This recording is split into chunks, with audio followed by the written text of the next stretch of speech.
자, 오늘 우리가 본문은 짧지만은 참 중요한 내용입니다. 우리가 등불도 중요하지만은 기름 준비가 참 중요하지요. 기름이 여러분 자동차가 어디 갈 때는 달리는 속도가 중요한 게 아니라 기름이 준비되고 준비돼야지 목적지를 갈 수가 있지 않습니까? 그런데 우리가 종교생활하는 사람들은 달리는 것만 생각하지 기름이 준비가 안 돼가지고 열심히 달려가다 퍼져갖고 케어당하는 거예요. 한계가 와버리고. 그래서 우리가 노력보다 더 중요한 게 기름이 준비가 되고 준비된 만큼 이제 갈 수가 있잖아요. 그런데 기름은 준비가 안 되고 막 하여튼 열심히 목표를 갖고 밤낮으로 달려가자. 그래 갔더니 한계가 왔어. 그게 종교거든요. 종교는 자기 주제 파악도 못하고 하면 된다. 열심히 해보자. 오늘부터 열심히 살아보자. 이게 인간의 의지만 강조하는 게 종교생활이거든요. 우리는 종교생활이 아닙니다. 복음입니다. 그리스도로 해야 돼요. 하나님이 주신 힘으로 해야 되고 하나님 주신 은혜로 해야 되단 말이에요. 그 종교와 복음의 차이는 인간이 강조되고 인간의 의지가 강조되는 게 종교생활이란 말이에요. 그래서 우리는 인간의 의지를 강조하는 것이 아니라 하나님의 의지, 성령의 충만함과 은혜로서 우리가 행하는 그런 우리가 돼야 되지 않느냐. 그래서 우리는 복음 가진 하나님의 자녀는 일 중심이 아닌 은혜 중심이 돼야 돼요. 또 우리는 모든 세상의 불안과 염려에 사는 사람 다 이유가 핑계가 다 있어요. 나는 뭐 때문에 그렇다 이유가 있잖아요. 우리 복음 가진 하나님 자녀는 성령 충만과 은혜로서 평안을 누리고 우리는 어떤 일에도 평안을 누리지 못하는 모든 불신앙을 제거하고 항상 여러분은 평안의 복음의 신발로 우리가 살아가자. 그래서 이제 성경에서 예수님께서 우리에게 이제 은혜를 준비하라. 성령의 힘으로 의지하라. 이 말을 예수님이 비유로 말씀하신 말은 가운데 마태복음 25장 1절에서 13절에 보면은 예수님께서 이제 열 처녀 비유를 우리에게 하시는데 미련한 5처녀가 있고 슬기로운 5처녀가 있는데 기름을 준비하고 신랑을 맞이하러 간 사람은 슬기로운 이제 처자고 등불을 준비하지 않고 신랑을 맞이하러 간 처자가 5명은 미련한 여자다. 그렇게 했어요. 그래서 이제 신랑은 우리 예수님을 우리는 예수님과 우리 사이에 신랑과 신부 관계예요. 성경에는 예수님을 맞이하러 가는데 이제는 예수님 맞이하러 가면 신랑을 맞이하러 가는데 이 결혼이라는 것은 굉장히 축복이거든요. 남녀가 합해서 우리가 완전한 몸이 되죠. 예수님과 합해서 우리가 완전한 이제 한 몸이 되는데 신랑을 맞이하러 가는데 밤늦게 가는데 이제 신랑 만나는 것만 좋아가지고 기름도 준비하지 않고 하여튼 너무 흥분해가지고 신랑을 맞이하러 갔어요. 그래서 이제 막 장가 가는 것만 시집 가는 것만 좋아가지고 하여튼 설레게 뛰어갔는데 신랑을 맞이하러 가는데 기름을 준비하지 않고 급한 마음에 갔고 5 이제 처녀는 신랑을 맞이하러 갈 때 기름을 준비하고 갔어요. 그래서 가서 보니까 깨달았어. 큰일 났다 이거.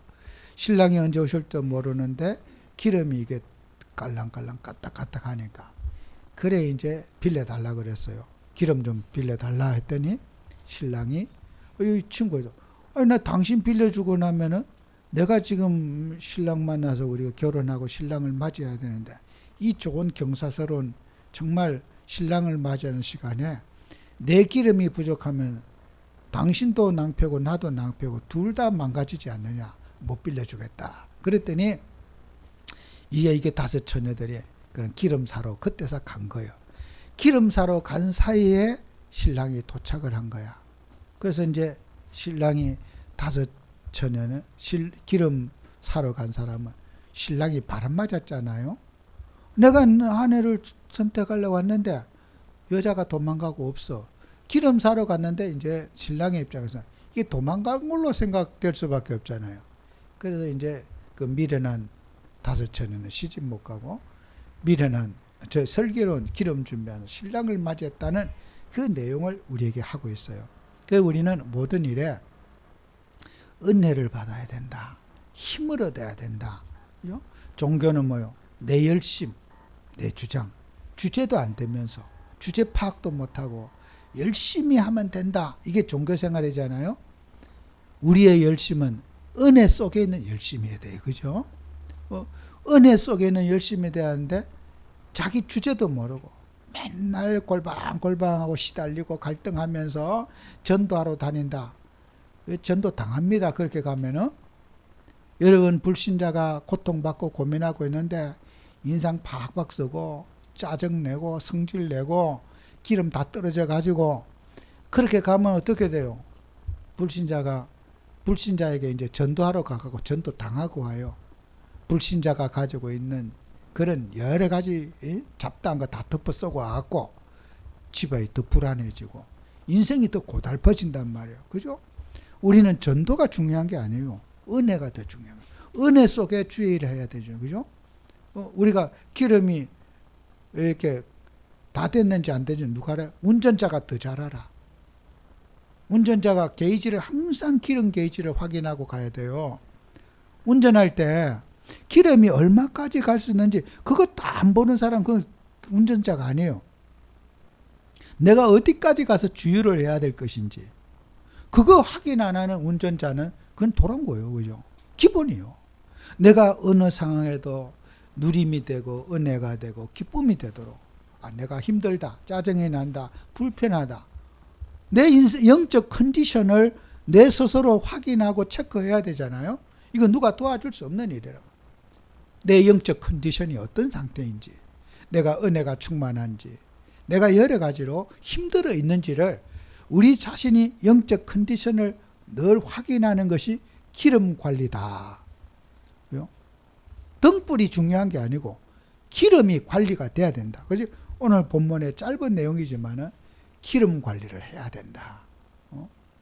언제쯤 내가 주의를 해야 되고 요 힘 가지고는 얼마만큼 내가 은혜로 유지할 수가 있다. 여러분 일주일에 한 번 드리고 예배가 일주일 동안 은혜가 유지가 안 되면은 중간에 내가 어떻게 해서 영적으로 내가 그 기름을 채워넣을 그런 그 준비를 해야 되지 않아요? 여러분 오늘 받은 은혜를 갖고 일주일 동안 내가 유지가 안 돼. 그러면 내가 언제쯤 주의를 채워야 기름을 채우고 또 살아야 될 것인지 각자가 어떻게 해요? 기름을 채울 수 있는 그런 주유소를 알고 있어야 되지 않아요? 그게 은혜요. 어제도 제가 저녁 늦은 시간에 그 신림 그 관악산 밑에 그 비가 오는데 그 50년 전에 이제 그 봤던 교회를 이렇게 가가지고 한 30분 주차할 곳에 시간 기다려 그 들어가서 이렇게 마당을 돌고 이렇게 교회를 이렇게 돌보는데 그 노인 한 5분 정도가 그 식당에서 예배를 드리고 있더라고요. 은혜롭더라고. 내가 문을 열고 들어온 걸 모르시더라고. 얼마나 참 노인들이 은혜롭게 예배 드리는지. 그는 어제가 토요일이 아닙니까? 그 뭐 우리가 일요일 날 예배 은혜 하루 가지고 안 되면은 각자 그 노인분들이 그 늦은 시간에 이렇게 참 예배하고 찬송하고 같이 그 상에 뺑둘러 앉아서 그 참 예배 드리는 모습이 와 제가 얼마나 감동된지 나도 그 자리에 앉고 싶더라고요. 방해될까봐 제가 못했어요. 정말 우리가 하나님의 자녀들은 내가 기름이 지금 깔딱 끓이는지 앵꼬되기 직전인지 지금 막 노리제 걸려갖고 막 폭발 직전인지 은혜가 지금 기름이 여유가 있는지는 우리 스스로가 너무 잘 알잖아요. 그러면 기름이 걱정되고 그러면은 주유소를 찾아갖고 은혜 받아가지고 그때 우리가 뭘 또 해야 될 거 아니에요? 은혜로 살아셔야 돼요. 그죠? 그래서 우리가 하나님 자녀들은 항상 어떻게 해요? 오늘 성경 말씀에 이스라엘 자손들은 이 21절에 짧은 본문도 있지만은 저녁부터 아침까지 항상 여호와 앞에 그 등불을 보살피게 하라. 이는 이스라엘 자손에게 대도를 지킬 영원한 규례니라 그랬어요. 여러분, 우리는 기름 관리 잘 하시기 바랍니다. 내가 은혜의 사람인지 또 내가 믿음을 잘 가지고 판단하고 생각하는 사람인지를 우리 자신의 영적 점검은 아무리 강조해도 지나침이 없습니다. 꼭 여러분이 유념하셔야 됩니다. 그리고 여러분 생각해야 돼요. 마태복음 6장 19절 24절에 보면은 우리가 향하는 시선이 딱 중요한 거예요. 여러분, 눈으로 우리가 보는 거 있잖아요. 여러분, TV를 보면요, TV가 눈에 보는 것을 우리가 생각하게 돼요. 내가 무엇을 볼 때 그 생각이 눈을 보는 곳에 가요. 여러분이 반드시 확인해 한번 보세요. 내가 쳐다보는 것을 생각하는 것 같아요. 내가 가는 그 시선에 생각도 같이 가게 되어 있어요. 내가 쳐다보고 있지 않는 것은 생각하지 않아요. 여러분이 영화를 보잖아요. 그 쳐다보고 있으면 영화의 내용 속에 생각이 거기 가요. 우리가 어떤 시선을 갖고 있느냐는 거예요. 그 성경 말씀에 마태복음 6장 19절 24절 보면 너희 보물을 땅에 쌓아두지 말라. 거기는 좀과 도둑이 구멍 뚫고 도둑질한다. 그러면서요, 23절에 보면은 눈은 몸의 등불이니 그러므로 내 눈이 성하면 온몸이 밝을 것이요 눈이 나쁘면 온몸이 어두울 것이니. 여러분, 우리의 눈이 몸의 등불이라 그랬어요. 내가 나의 시선이 뭐예요? 관심. 그걸 점검해 보셔요. 나는 무슨 관심을 가지고 살아가고 있는지. 관심 체크. 여러분, 신앙생활이 어렵습니까? 우리는 관심 체크를 해요. 나는 무엇에 관심을 하루 동안에 많이 가지고 있는지. 개인마다 관심사가 다 다를 거예요. 그죠? 관심 분야. 직장인은 직장인들의 관심이 있을 것이고. 그 관심이 우리의 삶이라는 거예요.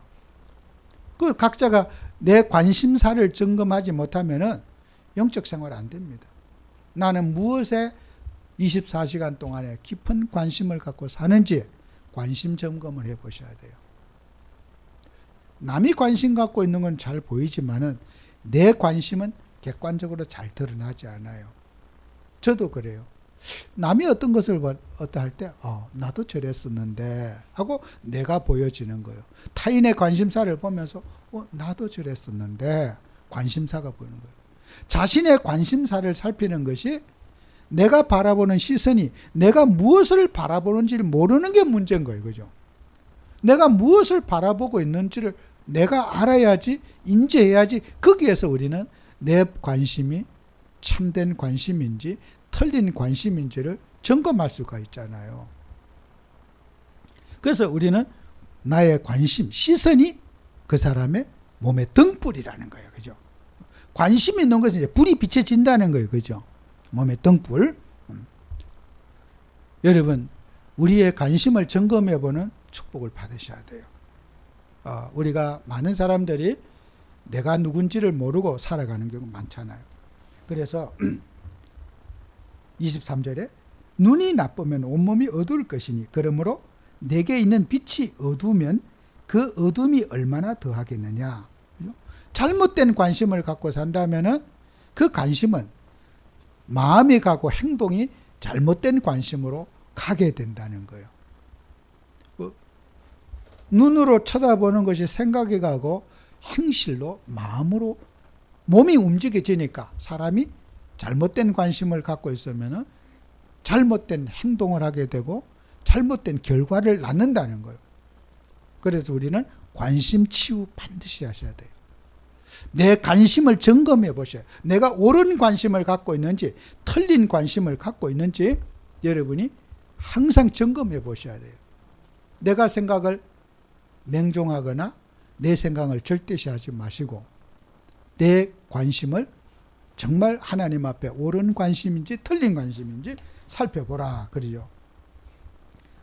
24절에는 한 사람이 두 주인을 섬기지 못할 것이니 혹 이를 미워하고 저를 사랑하거나 혹 이를 중히 여기고 저를 경히 여김이라. 너희가 하나님과 재물을 겸하여 섬기지 못하느니라. 그래서 관심을 인간은 두 가지를 한꺼번에 공유할 수 없다는 거예요. 우리는 선택을 해야 된다는 거예요. 하나를 내가 관심이 정말 하나님을 향하든지 세상을 향하든지 둘 중에 하나는 두 가지를 한꺼번에 양다리를 짚을 수 없다는 거예요.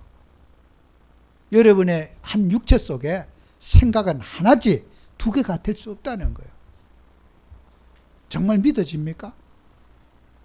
내 생각이 두 가지가 공존할 수 없다는 거예요. 하나님을 선택하든지 세상을 선택하든지 둘 중에 하나 선택하라는 거예요. 이렇게 어정쩡하게 나는 이것도 아니고 저것도 아니고 그것은 우리가 틀린 거예요. 그래서 나는 하나님을 선택하든지 세상을 선택하든지 내 시선이 어디를 가는가요? 눈알이 두 개지만은 한쪽은 세상을 보고 한쪽은 하나님 보고 이렇게 이거 뭐 사파리도 아니고 이렇게 같이 볼 수는 없다는 거예요. 이게 눈알은 두 개지만 두 눈알이 정상적인 사람은 한 곳에 집중하게 돼 있어요. 저 장애인 한번 봤거든요. 이쪽으로 보는데 이쪽으로 가는 눈이 한쪽으로 돌아가는 어릴 때 장애인 한번 봤어요. 그걸 갖고 사파리라고 그러더라고요. 놀릴 때 저 사파리 간다고. 눈알이 두 개인데 한 곳에 두 날이 집중이 안 되고 양쪽으로 이쪽 보고 이쪽으로 돌아가 있어요. 눈알이 따로 움직이는 사람이 있어요. 정상에는 사파리가 되면 안 돼요. 한 곳을 집중하게 돼 있어요. 그죠? 여러분이 관심이 하나님께 집중할 때 하나님께 대한 행동을 하게 되고 하나님께 대한 반응을 하는 거예요. 꼭 여러분이 응답 받으셔야 됩니다. 마지막으로 여러분은 성령 충만을 위한 노력을 하셔야 돼요. 우리가 구원받은 하나님의 자녀가 여러분은 구원은 받았지만은 우리의 몸은 어떻게요?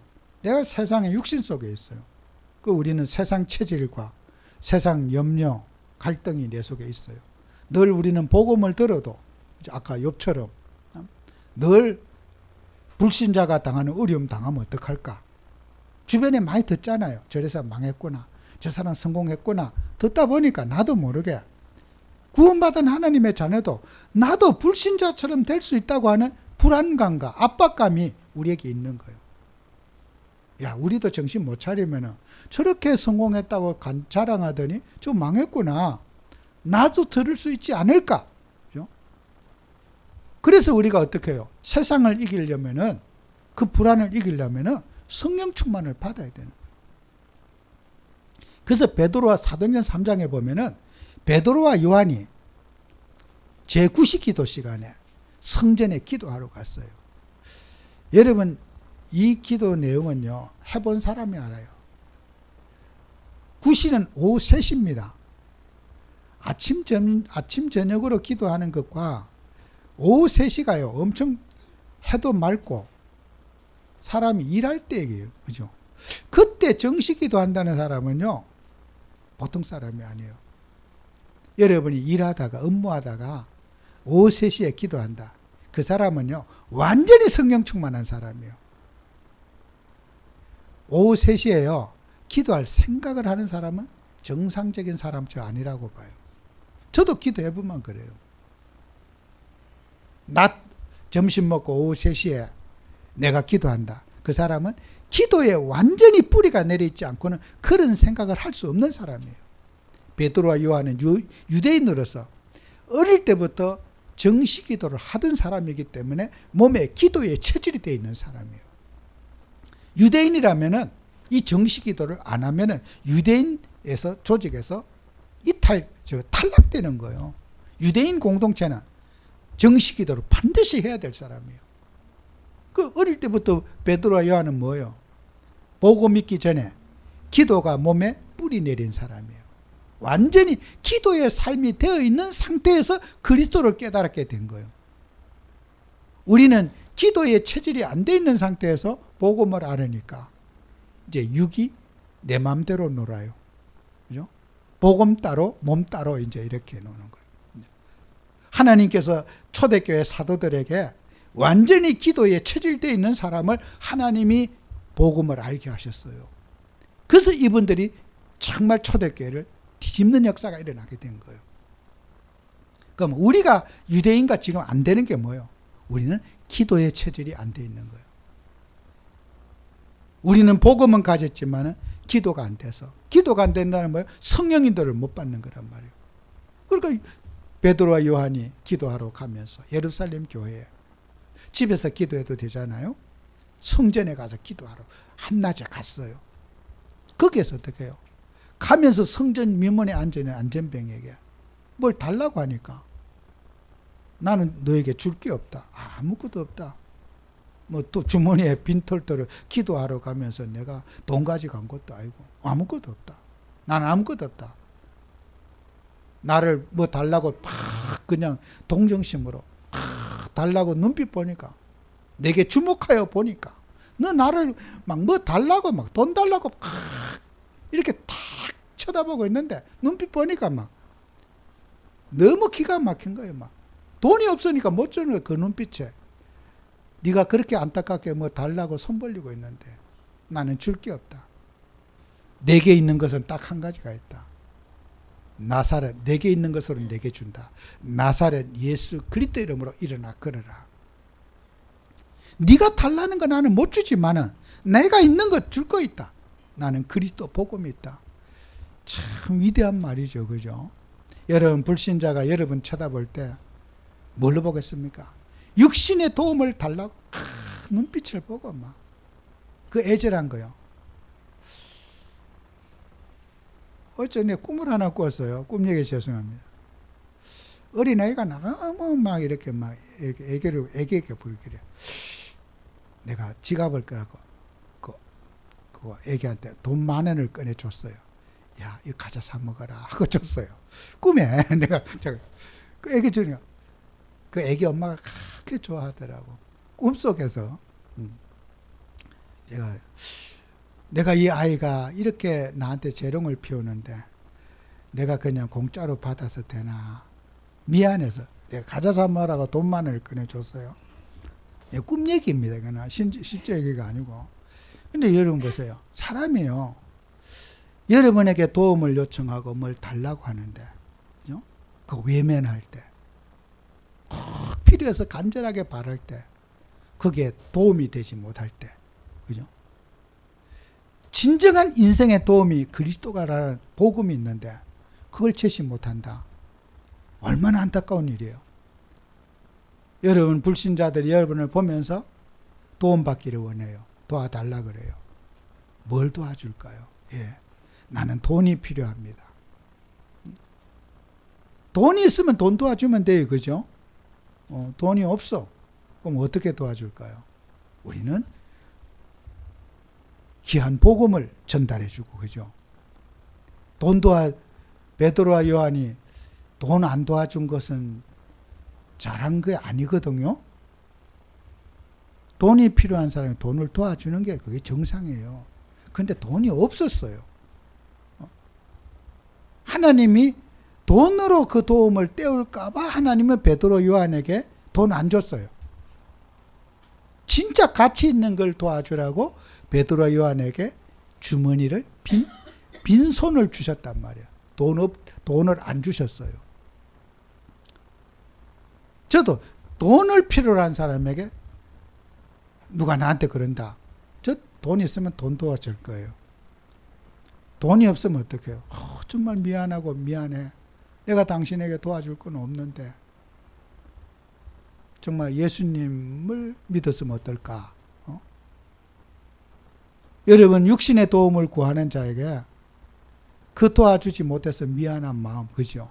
그게 뭐 성경에 보면 주목하여 바라보거늘 그랬어요. 그 주목하여, 원문에 주목하여 바라보거늘, 정말 도움을 간절하게 갈망하고 있는 거예요. 주목하여 바라본다. 도와달라고. 우리는 인생에 정말 도움을 은혜 받아서 세상에서 도울 수 없는 것, 영적인 것을 도와주고, 우린 정말 인생의 답인 복음을 전달해 주는 그런 축복을 누리는 우리가 돼야 될 겁니다. 정말 우리는 세상에 많은 사람들이 우리의 도움을 필요로 하고 있습니다. 내가 은혜로서 사람들에게 정말 육신을 도와줄 수 있으면 도와드리고, 육신을 도와드릴 수 없는 상황에 정말 하나님께서 우리에게 내가 도울 수 있는 역할이 무엇이냐고 하는 거예요.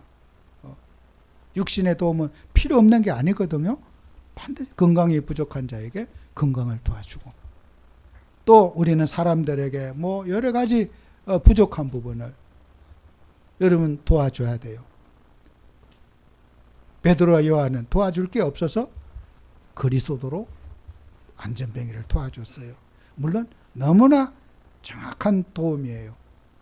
그러나 우리는 그것만이 다가 아닌 거예요. 그죠?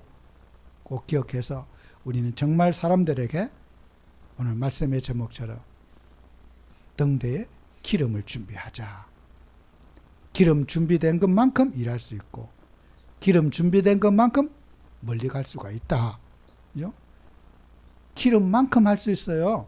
항상 우리 기름을 점검해서 나는 오늘도 은혜롭게 유지하고 있는지, 감사하며 살고 있는지, 내 인생이 행복하고 있는지 각자가 점검하는 그런 축복을 누리는 한 주가 되시기를 바랍니다. 기도합니다. 주님, 우리는 오늘 이번 한 주간도 나의 영적 상태를 점검하고 또 나의 관심을 점검하면서 주님을 기쁘시게 하고 주님의 시선 속에 내가 함께하는 그런 삶을 살아갈 수 있도록 축복해 주옵소서. 예수님 이름으로 기도합니다. 아멘.